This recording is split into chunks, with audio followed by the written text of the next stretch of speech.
Angela Rayner could be set for a collision course with Donald Trump after being asked whether the UK would blindly follow the US into war with Iran.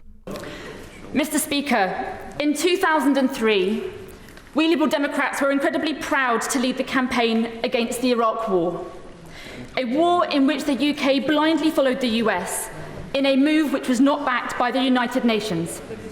In light of reports that President Trump is seriously considering joining the war between Israel and Iran, launching a US strike against Iran's nuclear facilities, can the Deputy Prime Minister confirm that if President Trump does do this, that today's Labour government will not blindly follow the US into war again? Deputy Prime Minister. Well, Mr. Speaker, the one thing I will say is we agree with President Trump that Iran must never have nuclear weapons. But we've been consistent in urging Iran to engage in the diplomatic process and work with the United States, and we continue to support that diplomatic approach. The Deputy Prime Minister said she has encouraged peace talks, while Trump said he's not seeking any. In a pre-recorded video aired today to the Iranian people, Supreme Leader Khamenei said Iran would never surrender. با این حرفای اخیری که اینا میزنن این هست روز به روز تقویت میشه. ملت ایران در مقابل جنگ تحمیلی محکم میسته، همچنانی که تا حالا ایستاده. در مقابل صلح تحمیلی محکم میسته. ملت ایران در مقابل تحمیل تسلیم هیچ کس نمیشه.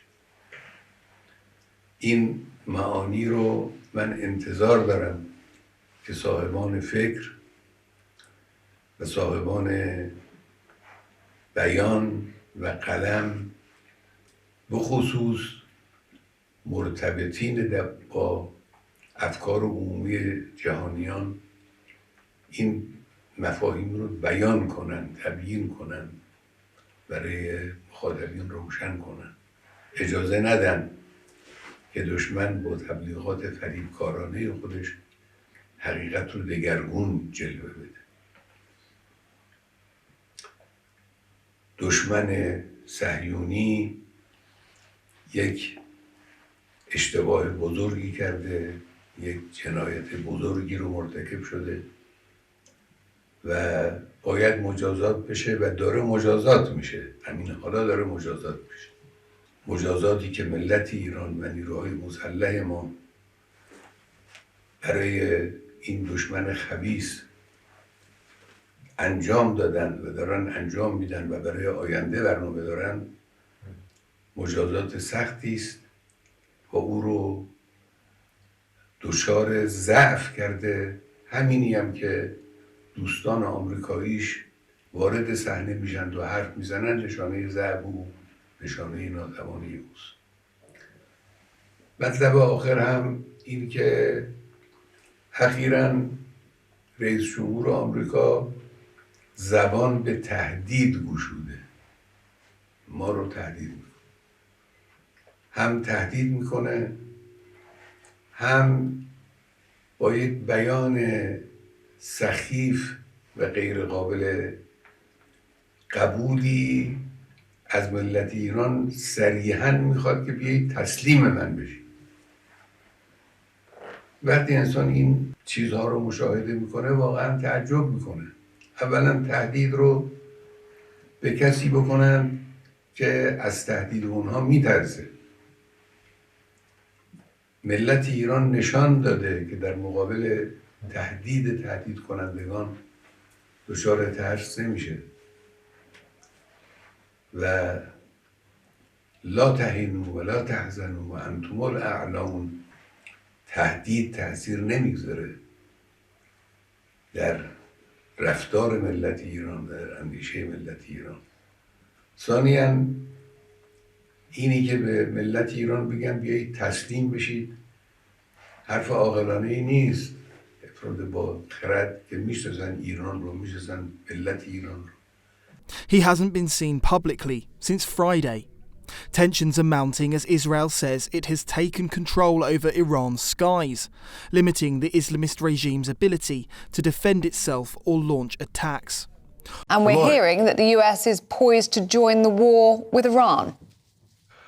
Yes, well, I think this is a significant uplift in the pressure being applied to the Iranian regime over its nuclear program. Remember, this whole saga began when Trump became president and wrote to the supreme leader in Iran, Ayatollah Ali Khamenei, and said he wanted to negotiate an end to the whole nuclear issue with Tehran. And he said he'd give them 60 days. Well, those 60 days are now up. Israel has already launched its own attack, and the fact that the Trump administration is saying very publicly that it is weighing up its options is going to put a lot of pressure on Tehran about what it does next and whether it really does want to end this war by giving up its nuclear weapons. What would US involvement look like, Con? I understand the Israelis want a bunker buster bomb from the States, which they don't have. What would it look like if the US got involved? Well, the big target is this underground nuclear facility that's been built into a mountain called Fordo. And the Iranians built this facility in secret. It was revealed by intelligence agencies a few years ago. And the suspicion is that when people talk about Iran having the means to build a nuclear bomb now, this is where they'd do it. But as I said, it's deep within a mountain, and the Americans are the only military power in the West that has the kind of weaponry that could really take this out. So that is clearly one of the options on the table. But my view at the moment is that Trump is basically upping the pressure on Tehran. There have been diplomatic signs the Iranians want to rejoin negotiations and stop the pummeling they're suffering from Israel. Whether the Israelis can be persuaded to do that is another matter, of course. And Con, we're hearing, well, Israel are claiming that they have control of Iran's skies. So how and can they manage to hit back?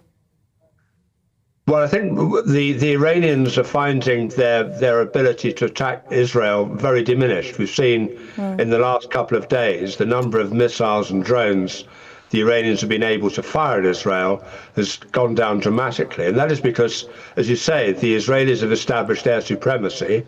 The Iranian Air Force was never up to much. And the Israelis have managed to take out the air defenses, some of them quite sophisticated Russian air defenses. So the Israelis have done a very good job in negating Iran's ability to defend itself. And that means effectively the Israelis can pick their targets at will. And they are targeting the missile launchers and things like that, and the drone factories. So, Iran's ability to carry the fight to Israel is growing weaker by the day. Donald Trump says Iran's Supreme Leader Khamenei has gone into hiding, but the US knows of his whereabouts, though is not seeking to wipe him out yet.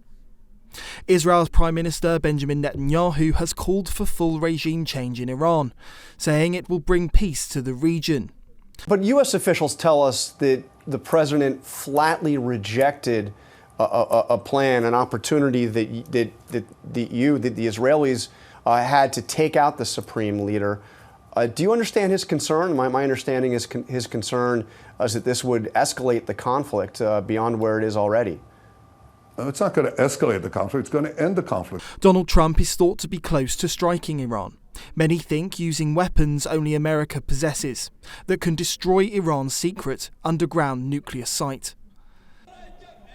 But Iran said any strike on it would not bring peace, as any nuclear spillover would affect neighbouring countries, where tensions are already rife. Iraq has faced daily protests against Israel's attack on the country. Today that Iran is entered in an imposed war, we are hearing almost nothing from those self-proclaimed champions of human rights who mustered their efforts to hold 35th special session of the Human Rights Council. None of them are concerned of human rights consequences of attack on peaceful nuclear facilities of Natanz and Fordo. The deliberate targeting of Iran's nuclear facilities not only constitutes a grave violation of international law and UN Charter, but also risks exposition of all people in our neighborhood to possible hazardous leak. This is not an act of war against our country. It is war against humanity.